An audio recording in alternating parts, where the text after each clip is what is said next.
Hello friends, welcome to my channel baby mummy help. मैं मेघा आपका अपने चैनल में बहुत बहुत स्वागत करती हूँ। कैसे हैं आप लोग? आई थिंक सभी स्वस्थ होंगे और खुश होंगे।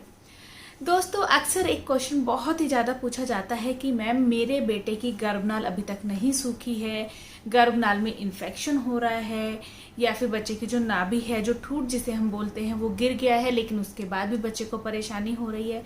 तो ऐसे गर्भनाल से रिलेटेड बहुत सारे क्वेश्चन पूछे जाते हैं। वैसे तो मैं इसके ऊपर एक वीडियो आप लोगों के साथ शेयर कर चुकी हूँ, आप उसको भी देख सकते हैं। आज के इस वीडियो में मैं आपको बहुत सारे जो क्वेश्चन मुझसे पूछे जाते हैं, या शायद कुछ क्वेश्चन उस वीडियो में रह गए होंगे, तो उनका मैं आंसर लेकर आई हूँ। वीडियो शुरू करने से पहले दोस्तों एक छोटी सी रिक्वेस्ट है, अगर अभी तक आपने मेरे चैनल को सब्सक्राइब नहीं किया है तो प्लीज चैनल को एक बार सब्सक्राइब जरूर कर लें। चलिए दोस्तों, वीडियो शुरू करते हैं।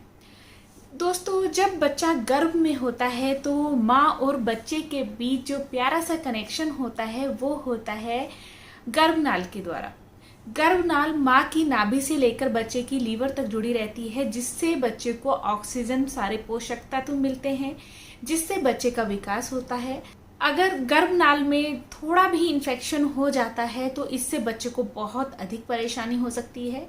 इससे बच्चे के लीवर में परेशानी हो सकती है, लीवर से जुड़ी बीमारियां बच्चे को हो जाती हैं। गर्भनाल अगर बीच में कभी टूट जाती है या कोई ऐसी परेशानी हो जाती है तो बच्चे को ऑक्सीजन और पोषक तत्व नहीं मिल पाते हैं, जिससे कि बच्चे को जान का खतरा भी हो जाता है। तो गर्भनाल बहुत ही जरूरी होती है बच्चे के लिए। अब बात आती है कि जब बच्चे का जन्म होता है तो गर्भनाल कैसे हटाई जाती है और कैसे उसको काटा जाता है। देखिए दोस्तों, जब बच्चे का जन्म होता है तो बच्चे की गर्भनाल को तुरंत ही नहीं काट दिया जाता है। डॉक्टर कम से कम 1 से 2 मिनट का इंतजार करते हैं, जिससे कि बच्चा बाहर के एटमॉस्फेयर में आकर सांस लेना सीख जाए। जब बच्चा 1 से 2 बार सांस ले लेता है तब बच्चे की गर्भनाल को काटा जाता है। उसमें एक क्लिप लगा दिया जाता है दोनों तरफ और बीच में से काट दिया जाता है। गर्भनाल काटने से बच्चे को कोई भी दर्द नहीं होता है, क्योंकि इसमें कुछ ऐसी नलिकाएं नहीं होती हैं जिससे बच्चे को दर्द का अनुभव हो।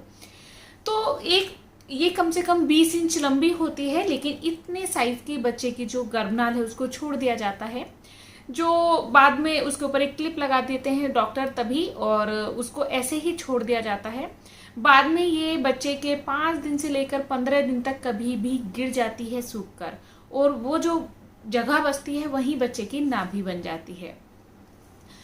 तो ये जो सूखने का प्रोसेस होता है या फिर गर्भनाल की जो केयर का प्रोसेस होता है वो बहुत लोगों को बहुत अधिक परेशान करता है कि हमारे बच्चे की जो गर्भनाल है वो पक गई है, बच्चे की नाभि मोटी हो गई है, बच्चे की नाभि में से पस निकल रहा है।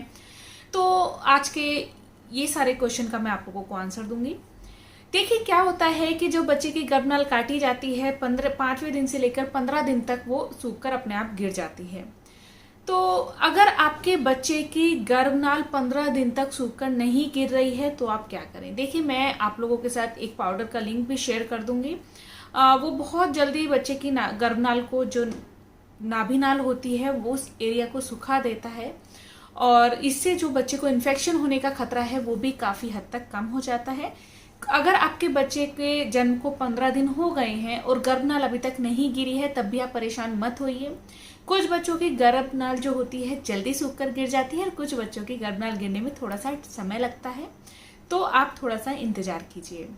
अब बात आती है दूसरी कि बच्चे की गर्भनाल में से आपको हल्का हल्का चिपचिपा पानी सा निकलता हुआ दिख रहा है और उसमें से थोड़ी सी स्मेल आ रही है।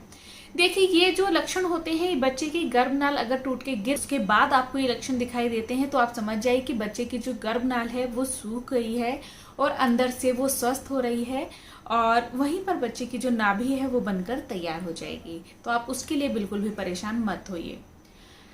बहुत सारे लोग क्वेश्चन करते हैं कि जो मेरे बेटे की गर्भनाल है या मेरी बेटी की गर्भनाल है, वहां पर हल्की सी सूजन दिखाई दे रही है और उसमें हल्का सा ब्लड दिख रहा है।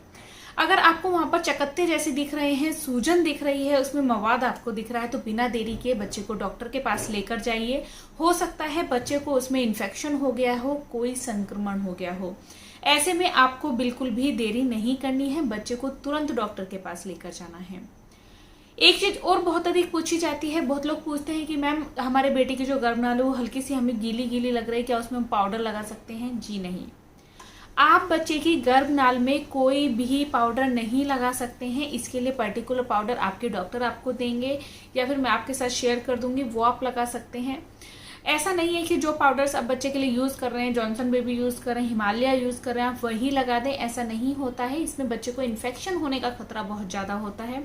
तो इस चीज का आप ध्यान रखिए कि बच्चे की गर्भनाल में आप कुछ भी अपनी तरफ से कोई भी तेल, कोई भी पाउडर, कोई भी क्रीम नहीं लगाएंगे। गर्भनाल सूखने का जो प्रोसेस होता है बिल्कुल नेचुरल होता है। 5 से 15 दिन में जो बच्चे की ठूठ होता है, जो बच्चे का ठूठ होता है वो गिर जाता है सूखकर, और उसके बाद 1 हफ्ते के अंदर बच्चे की गर्भनाल का जो पॉइंट होता है जिसे हम नाभि कहते हैं वो सूखकर नाभि की शेप ले लेती है।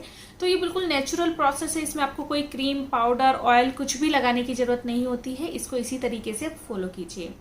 लेकिन ध्यान क्या रखना है आपको, कुछ सावधानियां कर, जैसे कि जब भी आपका नवजात शिशु है, कोशिश कीजिए कि उसको ड्राई बाथ दें। कभी भी बच्चे को बच्चों वाले टब में बैठाकर ना नहलाएं। बच्चे की नाभि नाल पर बिल्कुल भी पानी नहीं लगना चाहिए।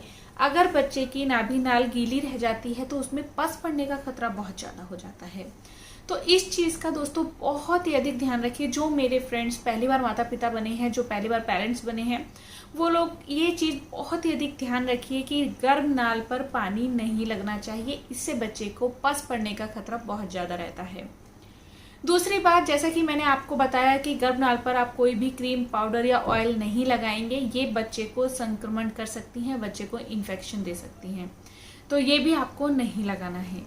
तीसरी चीज है कि बच्चे को आपको गंदे हाथों से बच्चे की नाभि नाल पर अपने हाथ ना लगाएं, क्योंकि इससे भी बच्चे को इन्फेक्शन होने का खतरा हो सकता है।